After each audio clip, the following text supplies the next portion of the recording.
श्री स्वामी समर्थ सर्वांना. तर आजचा थंबनेल पाहून तुम्हा सर्वांना समजलंच असेल. तर आजचा व्हिडिओ आपला कशाबद्दलचा आहे.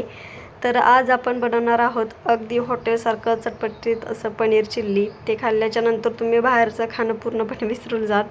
तर त्यासाठी व्हिडिओ शेवटपर्यंत नक्की बघा. आणि हे पनीर चिल्ली आपण फक्त घरी 10 मिनिटामध्ये सुपर टेस्टी असं बनवू शकतो.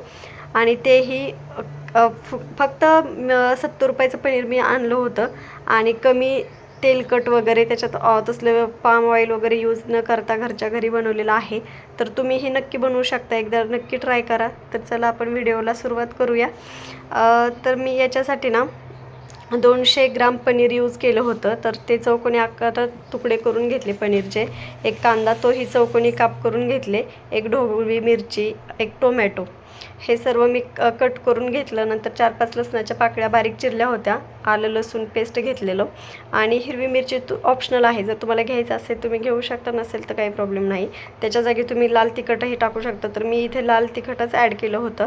आणि 3 चमचा कॉर्नफ्लॉवर आपण यूज करायचा आहे. 2 चमचे मैदा असेल तर, नसेल तर काही प्रॉब्लेम नाही. 1 चमचा सोया सॉस, 1 चमचा टोमॅटो सॉस, 1 चमचा रेड चिली सॉस आणि चवीनुसार मीठ.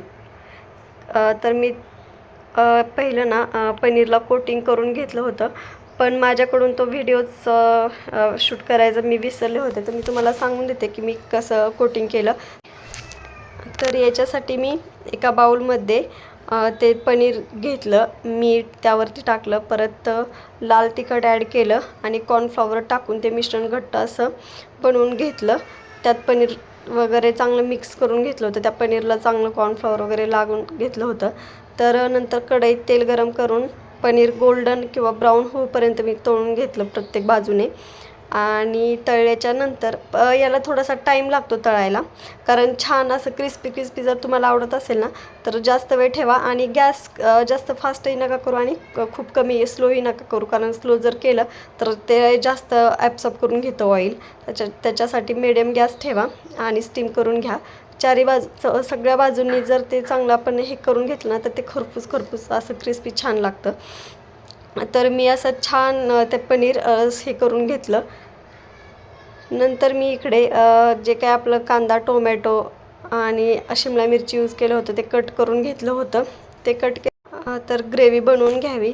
ग्रेव्ही बनवण्यासाठी मी कढईत तेल गरम करायला ठेवलं आणि त्यामध्ये 2 चमचा आलं लसूण पेस्ट ॲड केली. तुम्हाला जर हिरवी मिरची टाकायची असेल तर लगेच तुम्ही इथे हिरवी मिरची ॲड करून घ्यायची. मी इथं लाल तिखट टाकलं होतं, मला लाल तिखटच यूज केलं होतं मी. मग कांदा, ढोबळी मिरची आणि टोमॅटो घालून ते 2 मिनिट छान असं परतून घ्यायचं. आणि ते छान क्रंची राहू द्यायचं. ते जास्त असं स्टीम पण नाही करायची, शिजवून पण नाही घ्यायचं, कारण त्याची चव अशी नाही छान लागत, नंतर हॉटेलसारखी चव नाही येत. त्याच्यासाठी क्रंचीच राहू द्या. आणि नंतर त्याला चटपटीत फ्लेवर येण्यासाठी मी टोमॅटो सॉस, सोया सॉस आणि रेड चिली सॉस ॲड केला. तुम्ही इथे व्हिनेगारही मिक्स करू शकता, पण मी व्हिनेगर वगैरे नव्हतं टाकलं. थोडंसं पाणी आणि त्यामध्ये 1 चमचा कॉर्नफ्लॉवर घालून ते छान मिक्स करून त्याच्यात मी टाकलं होतं, कारण ते सॉस घट्ट देण्यासाठी. आपण जर त्याला कॉर्नफ्लॉवर ॲड केलं तर त्याला छान असं बाइंडिंग येतं, त्यामुळे मी टाकलं होतं कॉर्नफ्लॉवर. तर नंतर जे काही आपण पनीर बनवलेलं होतं ना, हे करून घेतलेलं, ते पनीर मी त्याच्यामध्ये ॲड केलं आणि ते छान असं एकदम मिक्स करून हलवून घेतलं, मिक्स करून घेतलं. त्यानंतर मी ते 2-3 मिनटं गॅसवरती तसंच ठेवलं आणि मग त्याच्यानंतर बारीक चिरलेली वरतून कोथिंबीर टाकली आणि ते छान मिक्स करून घेतलं आणि सर्व केलं.